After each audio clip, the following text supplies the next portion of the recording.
नहीं बल्कि आपके फिजिक्स का, इलेक्ट्रोस्टैटिक्स का ऐसा प्रश्न है जिसे बोर्ड परीक्षा में कई बार पूछा गया है। पिछले साल इस व्यंजक को पूछा गया था और ये बहुत बार रिपीटेशन किया गया प्रश्न है। थोड़ा सा जटिल है लेकिन उतना भी जटिल नहीं है। अगर ज़्यादा जटिल होता तो बच्चे कैसे पढ़ते। एकदम आसान है, बस आराम से इसको समझना होगा।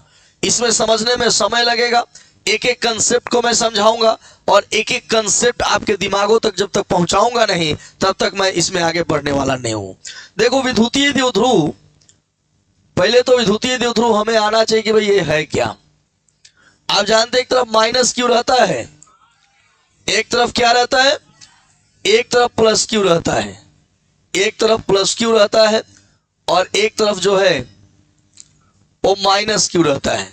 ठीक है, यह कोई विद्युतीय द्विध्रुव है और इसके बीच की दूरी भी आप जानते हैं कितना है। इसका एक मध्य बिंदु O है। क्या है? मान लिया जाए कि यहां से R दूरी पर यहां पर एक बिंदु P है।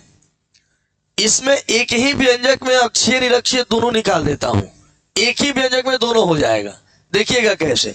यह R दूरी पर, इसके मध्य बिंदु से R दूरी पर एक बिंदु है जिसका नाम है, यहां R दूरी से एक बिंदु है कितना, P है।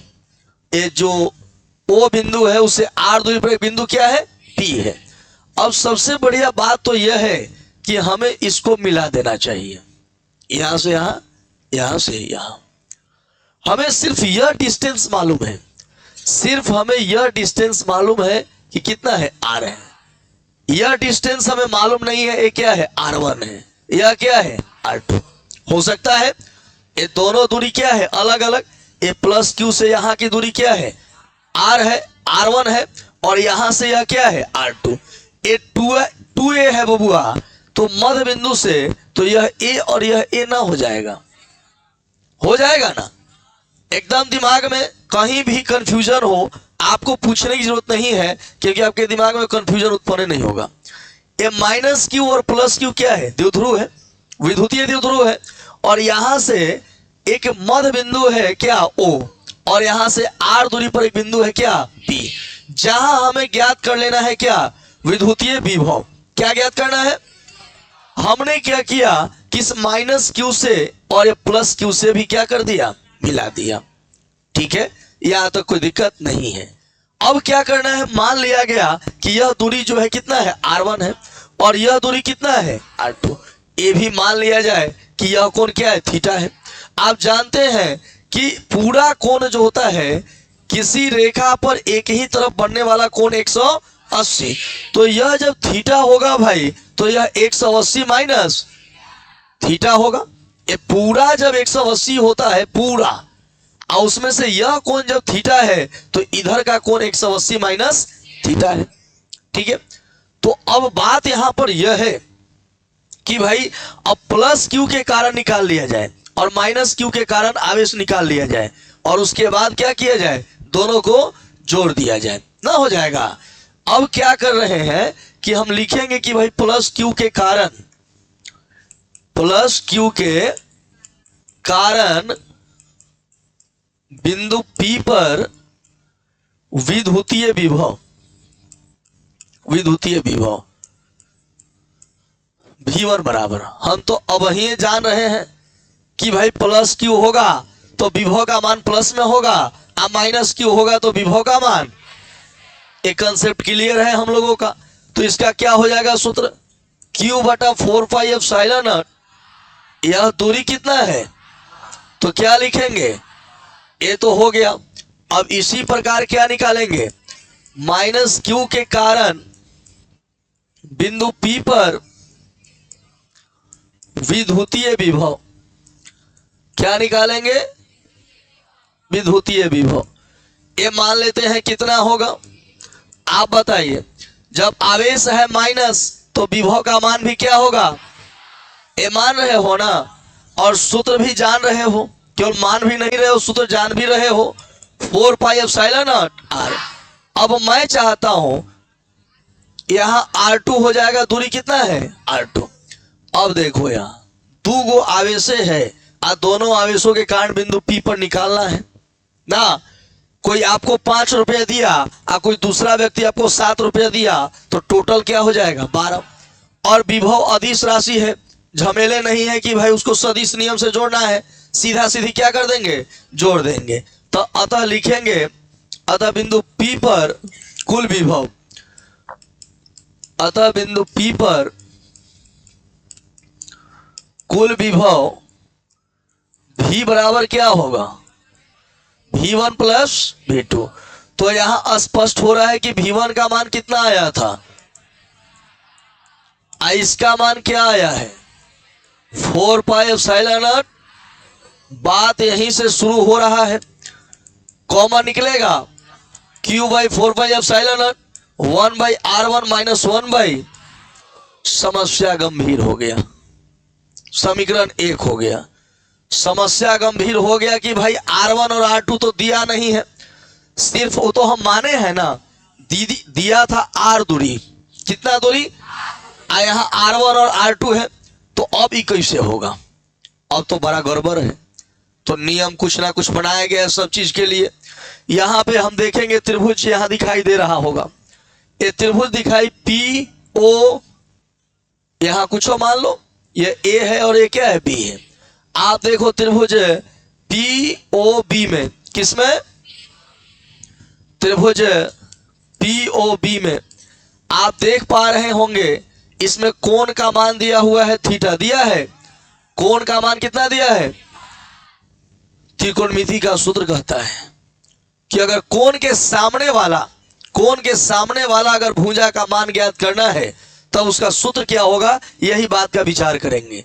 कोण के सामने वाला क्या है R1, तो आपका सूत्र कुछ इस प्रकार से हो रहा है, R1 का स्क्वायर बराबर R square A square minus 2A R cos theta, यह सूत्र आता है ना। माने अगर आपको इधर R1 है, इस त्रिभुज में देखिएगा यह कितना है R1 है, यह कितना है R, और यह कितना है A, और यह कितना है। अगर आपको थीटा के सामने वाला निकालना है तो सूत्र कहता है कि उस भुजा का स्क्वायर माने R1 का स्क्वायर बराबर R स्क्वायर जोड़ A स्क्वायर घटाओ 2A R cos थीटा, यह सूत्र ही है। और यह त्रिकोणमिति से यह सूत्र को लाया गया है। डायरेक्ट आप इस पॉइंट को याद रखिएगा, ठीक है। यह हो गया तो बहुओं काम नहीं बन रहा है, इतना बड़ा चीज अगर बटा में रखे तो घाटा लग जाएगा। एक काम करते हैं,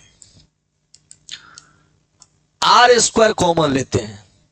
आप कहिएगा आहलमार सब गड़बड़ा गए उनका दिमाग से, ये में कहीं R स्क्वायर बाना कहता R स्क्वायर कॉमन लेबे करे, हम कॉमन ले हैं, हम R स्क्वायर कॉमन लेम नहीं तो का भइल है, R स्क्वायर कॉमन लेनी तो यहाँ का बचल 1, यहाँ देखा A स्क्वायर बटा R स्क्वायर बचल, कॉमन ले ले बानी तो R स्क्वायर से R स्क्वायर खत्म हो जाए कि ना, फिर A स्क्वायर बचे कि ना।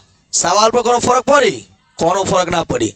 यहाँ देखो 2A ठीक बा, बटा में R लिख देता नहीं, काहे हो देखा है R से है 2 गो R1 हो तो 1 गो R कटी, तो 1 गो R से गुना हो तो फिर 2AR हो जाए कि ना। तो R स्क्वायर मैंने कॉमन लिया, बोर्ड पर ध्यान बढ़ाइएगा, जब R स्क्वायर को कॉमन निकाला गया तो यहाँ क्या बचा 1, प्लस में यहाँ A स्क्वायर बटा R स्क्वायर बचा, क्योंकि अब देखो यह और यह कट जाएगा तो केवल A स्क्वायर ना बचेगा, लेकिन हमको काटना थोड़ी था, हमको क्या करना है कॉमन निकालना है। यहाँ देखो R से 1 बार कट जाता तो R से गुना होता तो 2AR हो जाता कि नहीं। तो ये सब बात हो गया, माने हम R स्क्वायर कॉमन निकाल सकते हैं। अब बात यह है कि A स्क्वायर बटा R स्क्वायर का मान काफी नगण्य होता है, A स्क्वायर बटा R स्क्वायर का मान काफी क्या होता है, नगण्य होता है। यहाँ लिखा जाएगा चूंकि A स्क्वायर बटा R स्क्वायर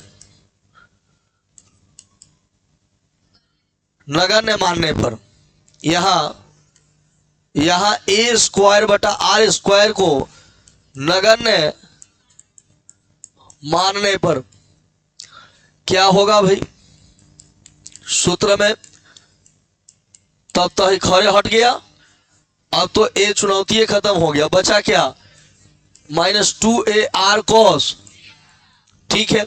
अब क्या होगा कि यहाँ R1 है, हम स्क्वायर लिखे हैं और वहां समीकरण 1 में R1 था ना R1, तो समीकरण 1 में R1 था और यहाँ आर स्क्वायर है, तो स्क्वायरवा होने भेज दे का कि रूट लग जाएगा, यानी स्क्वायर भेजेंगे तो इधर जाकर क्या हो जाएगा, रूट हो जाएगा।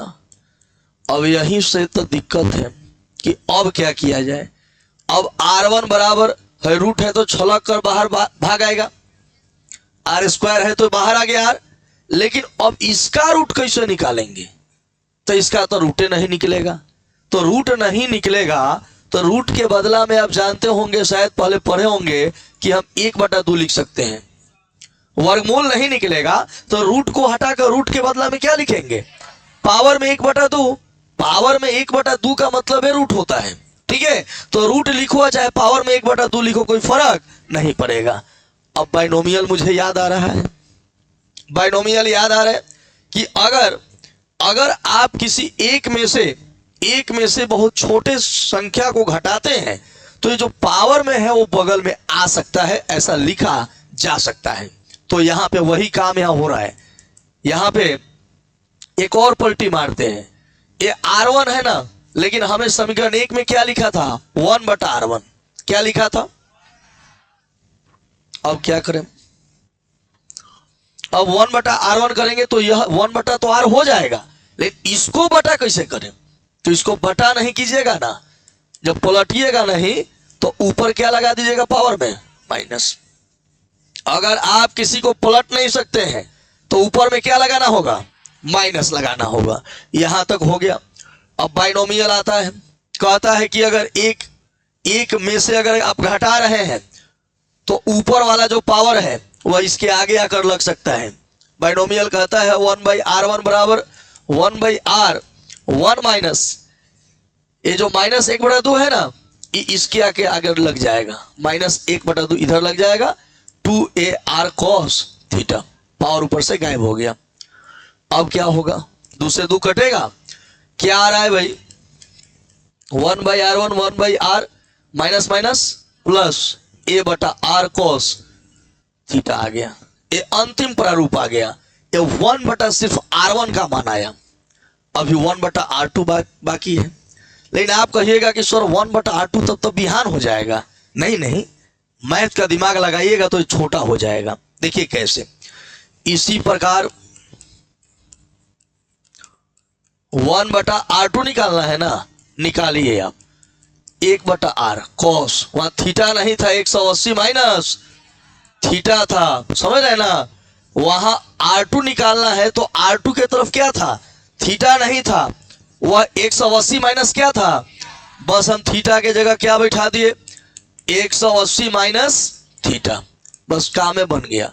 cos 180 माइनस थीटा का सूत्र होता है माइनस cos थीटा। क्या होता है, माइनस cos थीटा। बस यहां माइनस cos थीटा तो माइनस आगे लग जाएगा, आ गया, ये आपका आ गया क्या, 1/R1 और 1/R2 का मान आपके पास आ गया है। अभी भी काम नहीं हुआ, और तो घटाना है ना भाई। समीकरण 1 जो आया था वह R1 घटाव R2 ना था, 1/R1 घटाव 1/R2। इतना आसान रहता तो कोई पढ़ लेता, 5वें छठा में हम लोग पढ़ लेते हैं कि नहीं। यहाँ पे देखो समीकरण 1 देखो ध्यान से, यह 1/R1 घटाव 1 क्या था, R2। हमारे पास अब R1 भी है और R2 भी है, दोनों को कैलकुलेट करके सीधा मान समीकरण 1 में बैठाएंगे, जो आएगा वही आपका क्या हो जाएगा, आंसर हो जाएगा। वही विद्युतीय द्विध्रुव के कारण विभव का व्यंजक हो जाएगा।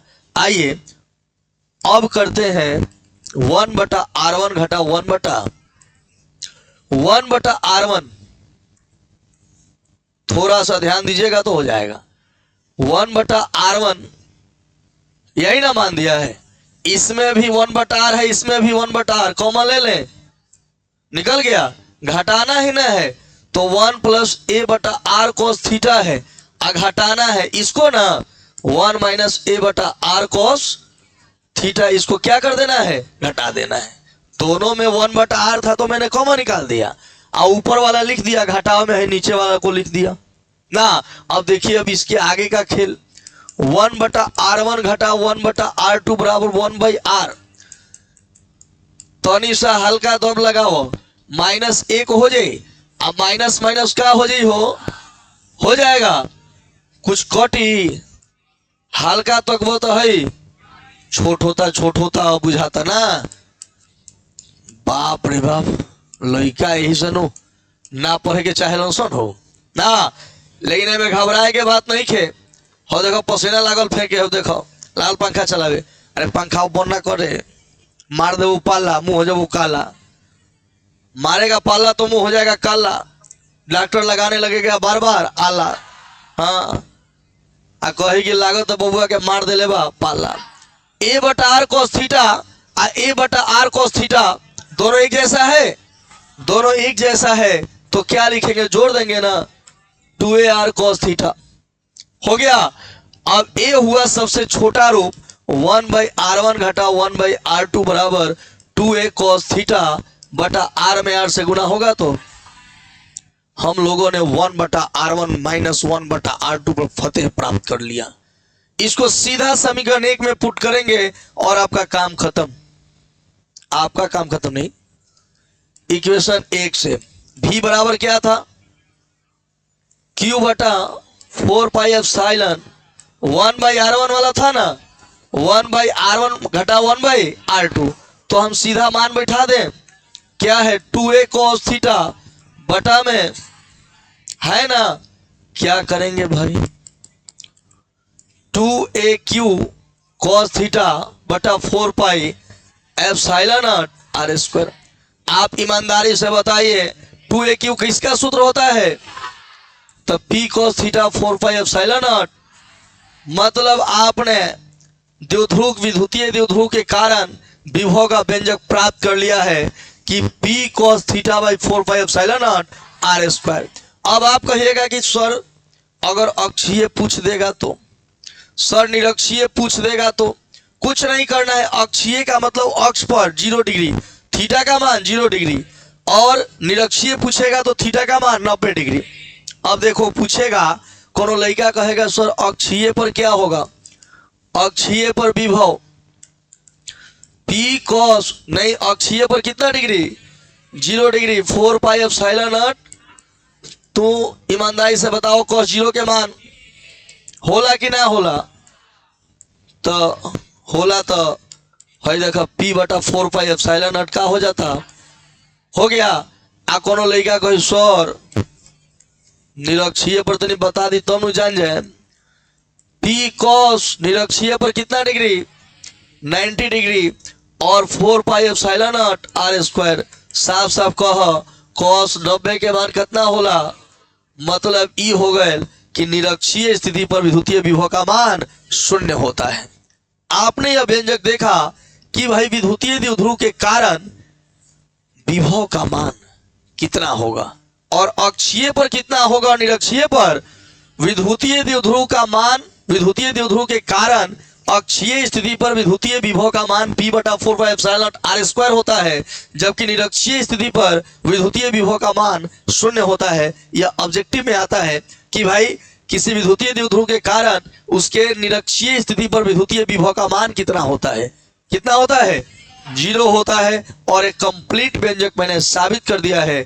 अब इसका हम लिखेंगे भाषा। वीडियो अच्छा लगा होगा तो थोड़ा सा एक बार इसको शेयर कर दीजिएगा ना। चलो।